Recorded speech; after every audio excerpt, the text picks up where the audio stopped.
Chapter 1. Paxton's Story. It's a cold night. Come in, I don't be, and sit down. Afraid. That noise is only the wind in the trees. Please listen to my story. It started on a dark, dark night in Seaburgh. Do you know Seaburgh? It's a small English town near the sea. There's a train station near it, and there are some houses and shops. There's one small hotel. The beach is good and long, but the sea is usually very cold. That isn't a problem for me. I don't like swimming. I was at the hotel there with my friend, Henry Long. It was cold that April and there weren't many people in Seaburgh. That was good for us because it was quiet. It was a good holiday. Every day Long and I walked near the sea. In the evenings we liked to sit in the hotel and talk. Suddenly, one evening there was a noise at the door. A young man opened it. "I'm sorry," he said to us. "Please excuse me." "That's okay," I said. "Come in," Long said. The young man came into the light. He was short, and he had dark hair. I looked at his unhappy face. "What's wrong?" I asked. "Are you okay? Do you want to see a doctor?" Long asked. No, the young man said. I'm afraid." "Why?" Long asked. The young man didn't answer my friend's question. "Sit down and have a drink," I said. "What's your name?" "Paxton." He didn't say his first name. I don't know it today. "What's wrong, Paxton?" I asked. The young man looked at me and then at Long. His eyes were big and his face was white. "You don't know me," he said. "I understand that, but please believe me. Please." This was very important to him. Then Paxton started his story. Long and I listened for a long time. Here is his story. Paxton was on holiday in Seaburgh too. He liked old buildings, and there were a lot of them near Seaburgh. One day he went on his bicycle to a church near the town. It was a beautiful small church. There was an old picture on it with 3 crowns. It was very interesting, and Paxton wanted to know about it. There was an old man in the church garden. "Excuse me," Paxton said. "What do you know about this picture?" The old man put down his spade and looked at the young man. "Do you know the story of the 3 crowns?" he asked. "No," Paxton answered. "Seaburgh was always an important place," the old man said. "It is today, too. It's important because it's on the sea." "I don't understand," Paxton said. "The English wanted to protect their country from countries across the sea," the old man said. "They put 3 crowns in the ground near the sea. One of the crowns was here near Seaburgh." "But why?" Paxton asked. He didn't understand. "What did 3 crowns in the ground do?" "The 3 crowns were magic," the old man said. "Their magic protected the country." "Do people believe that?" Paxton asked with a smile. "Many people here in Seaburgh believe it," the old man answered. "But do you believe it?" Paxton said. The old man looked at the dark sea. His eyes were dark too. He didn't answer Paxton's question. "And where are these crowns now?" Paxton asked. He looked at the water too. There was a boar on the sea. It was small on the dark water. "That's a difficult question," the old man said. "One of them is in London now. Every day people on holiday can go and look at it. One of the crowns is in the sea. Now only 1 crown is in the ground, but its magic is working today. Do you know about the last crown? Paxton asked. Where is it? I don't know that, the old man said. Who knows, Paxton said. Only the Agers family. Who are they? The old man looked into Paxton's eyes. Agers is a very old name in Seaburgh. The Agers were a family here for many years. Families come and go. But the Agers always stayed. They never moved away. Why not? The men of the family had a very important job. The old man was quiet now. The crown protected the country, and the Agers protected the crown.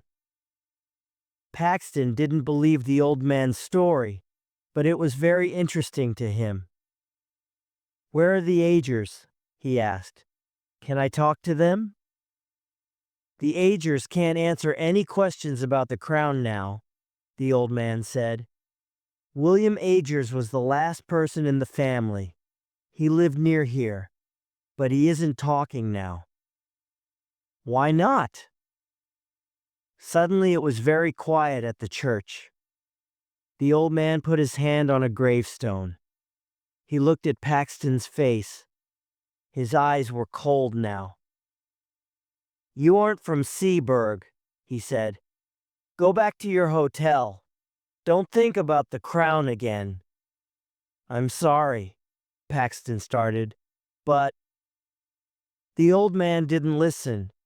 He walked away from Paxton and from the church.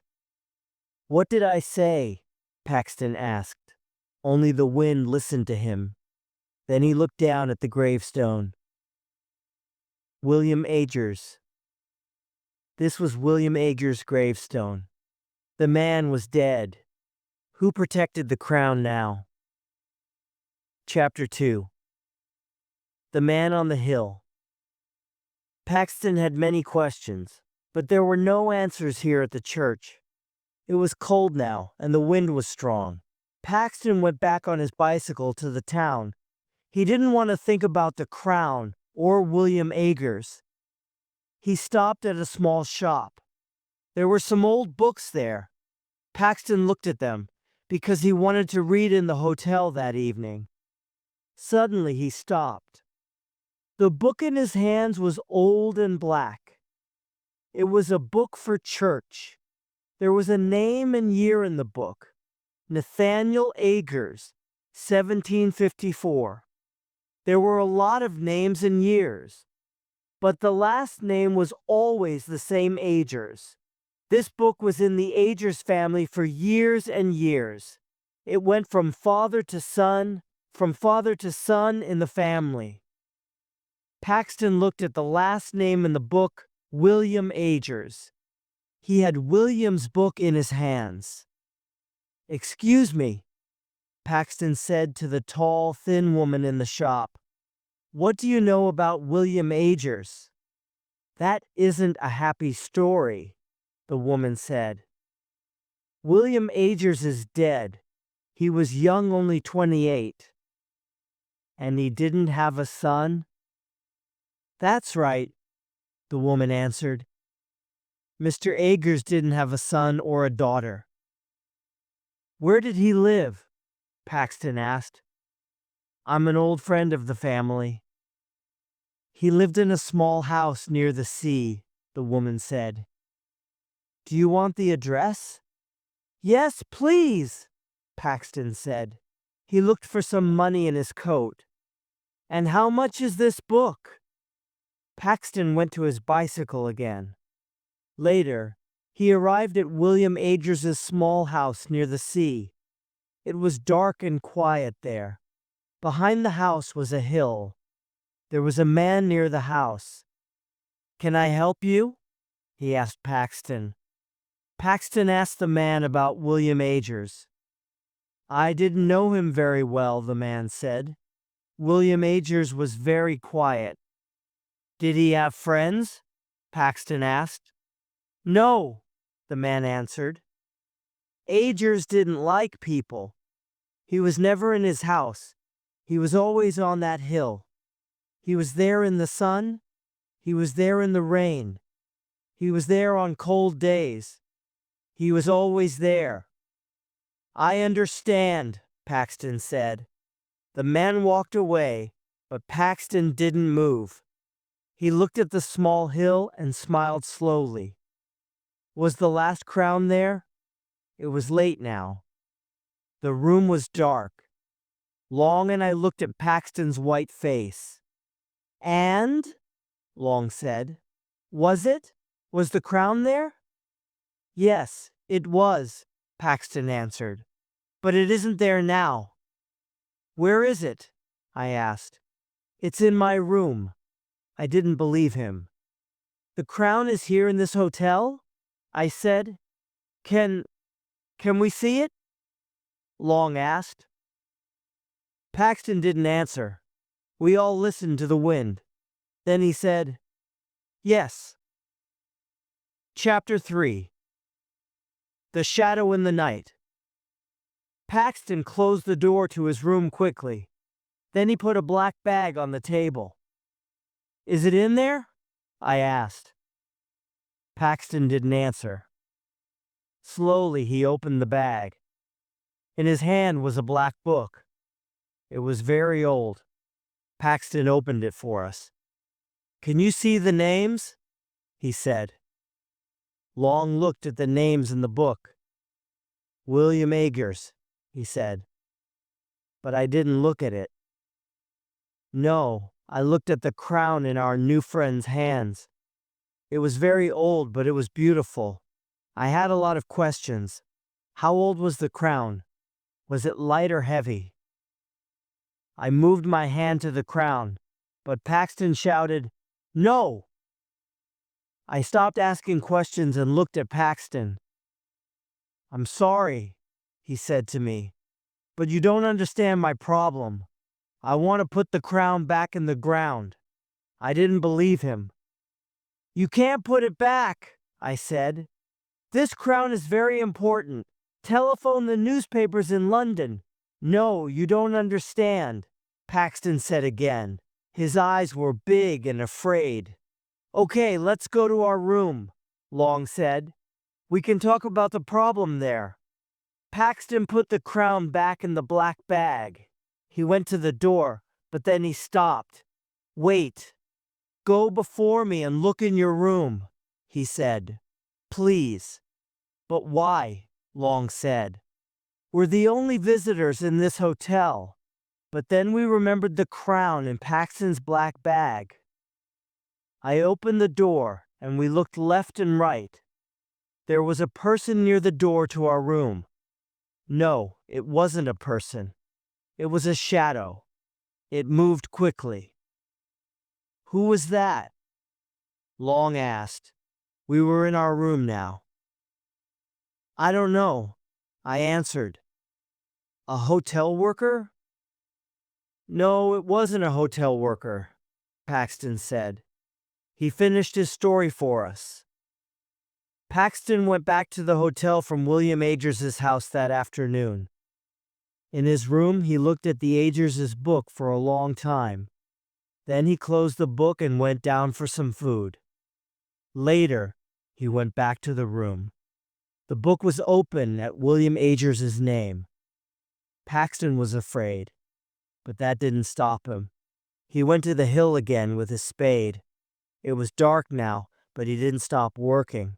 Suddenly, there was a noise. Was it the wind? Paxton looked behind him. Was there a man in the trees? A dark shadow? No, of course not. Paxton started to work again. The spade was heavy now, and it was a difficult job. He wanted to sleep, but he wanted to find the crown. 100. And then it was there. The crown. Paxton smiled. He put his hands on it. Suddenly there was a noise behind him again. It wasn't the wind and it wasn't an animal. It was the noise of a man. An angry man. Paxton looked behind him. Again, no man was there. But wait, did a shadow move? Paxton didn't know, but he was suddenly very afraid. He quickly put the crown in his bag and started to go back to the hotel. But now the shadow was with him. It was always behind him. Paxton looked back, and the shadow always moved quickly away. Then it came back. Sometimes it was near him, and sometimes it was far away. Paxton was very afraid. Who or what was the shadow, and what did it want from him? Chapter 4. A cold, dark night. Paxton stopped. That's my story. I didn't believe it, but I didn't say he said. Do you believe me? That to Paxton. You believe it. I answered, and that's the important thing. But then I remembered the shadow near the door to our hotel room. What can I do now? Paxton asked. I looked at Long, then at Paxton. Okay, I said. We're going to help you. We're going to come with you and put the crown back in its place under the ground. Let's go. Paxton smiled, but it wasn't a very happy smile. Thank you. Thank you, he said. He went to his room. I looked at the window. It was a dark night. Long and I put on our coats and went to the hotel door. Paxton was there in front of the hotel. He had the black bag and the spade in his hands. It was cold, and we walked quickly. We walked near the church. I put my head down and didn't look up. I didn't want to see the gravestone of William Eggers that night. Are we near the place? Long asked. My friend Henry Long likes walking, but he doesn't usually walk very quickly. Yes, Paxton answered. Suddenly I looked left. What's that? I said. What did you see? Long asked. There's a man. He's watching us from those trees. I know it. We looked and looked at the trees. There wasn't a man there now, but I was afraid. What did one see? Was it Paxton's shadow? Perhaps his story wasn't wrong. I didn't like this. Let's be quick, Paxton said. The shadow knows about us. He's watching us. We arrived at the hill. Paxton didn't wait. He started to work with the spade. Long and I only watched. Can I help now? I said to Paxton, but he didn't stop. This is my job, he said. Then he said to us, give it to me. We put the bag on the ground near him, but we didn't open it. Paxton did that. I looked at the crown for the last time in Paxton's hands. He finished the job quickly. Is it in the ground? I asked him. Yes. I smiled, but Paxton didn't smile. Let's go back to the hotel, Long said. It's very late and our beds are waiting for us. We started to walk down the hill. Suddenly Long said, Remember your coat, Paxton. It's up on the hill. I looked up the hill behind us. Long was right. Paxton's long, dark coat was there on the ground, but our new friend didn't move. What's wrong, Paxton? I asked. His face was white. His mouth moved, but he didn't talk. Are you okay? Long asked. I didn't bring my coat, Paxton said. It's in my hotel room. The dark thing on the hill wasn't his coat. But what was it? I looked again. It wasn't there now. We went down the hill very quickly. We didn't talk. We only listened to the noise of the sea. Sometimes I looked behind us. Was that a shadow behind the trees? Did a shadow move in the church garden? Was there a dark shadow behind the gravestones? I didn't know, and I didn't want to know. I wanted to be in my bed. No, I wanted to be far away from this cold, dark place. I wanted to be at home. We arrived at the hotel at 12 o'clock. A hotel worker opened the door for us. He looked at the three of us. "It's a cold night," he said. I was afraid, but I smiled. "Yes, it is." The hotel worker looked up the road behind us. "Did you meet any people on the road?" he asked. "No," Paxton said. "We were the only people in Seaburgh." "But there was a man behind you," the hotel worker said. Paxton looked back into the night with big eyes. The shadow wasn't there now. The three of us went to our room. Paxton went to the window. "It's okay now," I said to him. "The crown is in its place again. You're not in danger now." Paxton's eyes stayed on the night. "Perhaps," he said. He went to the door. He said, "Thank you" to Long and me, and then he went to his room. "Good night," I said. "Sleep well." Chapter 5. A long run on the beach.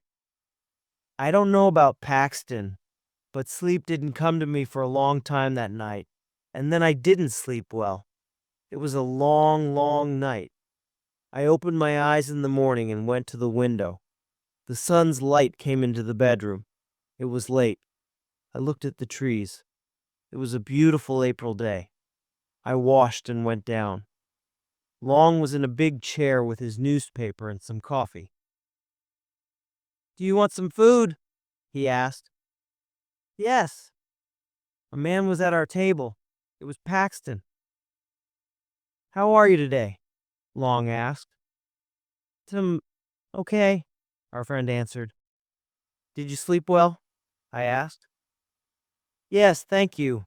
I didn't see the—" He stopped. "There wasn't a problem all night." "Good." I smiled.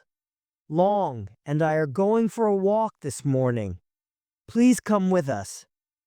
"No, thank you," Paxton answered. "I want to stay in the hotel this morning. I'm going to write some letters." "This afternoon?" Long said. "Yes, thank you." Good, good. "Let's meet at 3 o'clock, Long said. "Come to our room." We said goodbye to him. Long and I had a good morning. Then we had some food in a cafe in a town near Seaburgh. "I like this," Long said. "We can have a good holiday again." "It's 2:30, I said. "We're meeting Paxton at the hotel at 3 o'clock. Paxton was at the hotel. He had a book in his hands and there was a smile on his face. "Did you have a good morning, Paxton?" I asked. "Yes, thank you," he said. I did.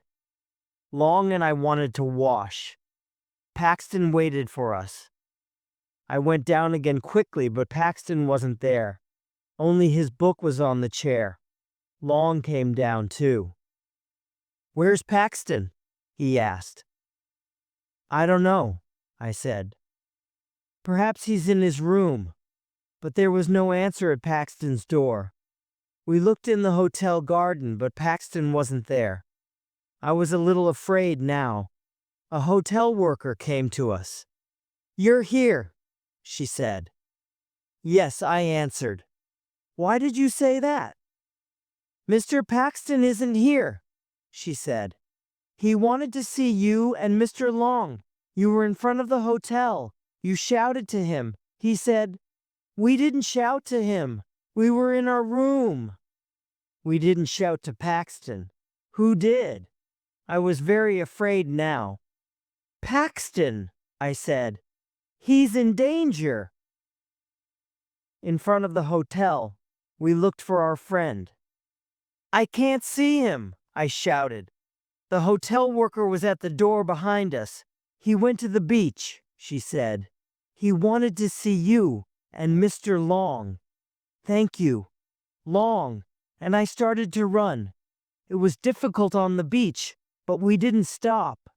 There, I can see him, Long said. There was a person on the beach, but he was far away. We shouted again and again, "Paxton, come back, Paxton! We're here!"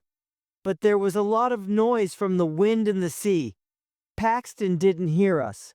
What's he doing? I don't know. I can't see from here. Look at this, Long, I shouted. There were footprints on the beach from Paxton's shoes. And look at this. This was a footprint too, but it wasn't Paxton's. But what's wrong with it? Long asked. This person didn't have shoes, I said. Was it a person? Long said. Perhaps it was an animal. The footprint was very thin. I didn't answer. A name came into my head. William Agers. But William Agers was dead. Quick! I shouted. We started to run again. Where was Paxton now? Chapter 6. The Dead Man by the Sea. We arrived at a tall old building on the beach. Long and I started to go up it. Where is he? I asked Long. Long opened his mouth, but he didn't answer. There wasn't time. Suddenly there was a noise. It was a person, a shout. But where did it come from? Who's that? I shouted. We looked down. No, I shouted. There was a man on the ground. It was our friend Paxton. He didn't move. His dead eyes looked up at us. I looked at the dark sea. Paxton was right, I said. He did it. Who? Long asked. I don't understand. Agers protected the crown. He was dead, but he protected the crown. But how? Long said. I had an answer, but I didn't want to say it. It was Maggie. Paxton wanted to find us. He went to the old building. He started to run. Suddenly the shadow was there. But now it wasn't only a shadow. It was William Agers, and he was angry. Paxton looked into those cold, dead eyes. And now Paxton was dead too. What now? I asked. There's a police station in town, Long said. We walked back on the beach. The footprints weren't there now. They were under the cold waters of the sea. I don't remember my time at the police station very well. Only questions, questions, questions. Why were you on the beach? Who was there? How did you know Paxton? What did you see? Long and I answered all of them. Yes, there was a man on the beach with Paxton. No, we didn't know him. He was very far away. Long and I had the same story, and the police believed us. But we didn't talk to them about the crown or about William Agers.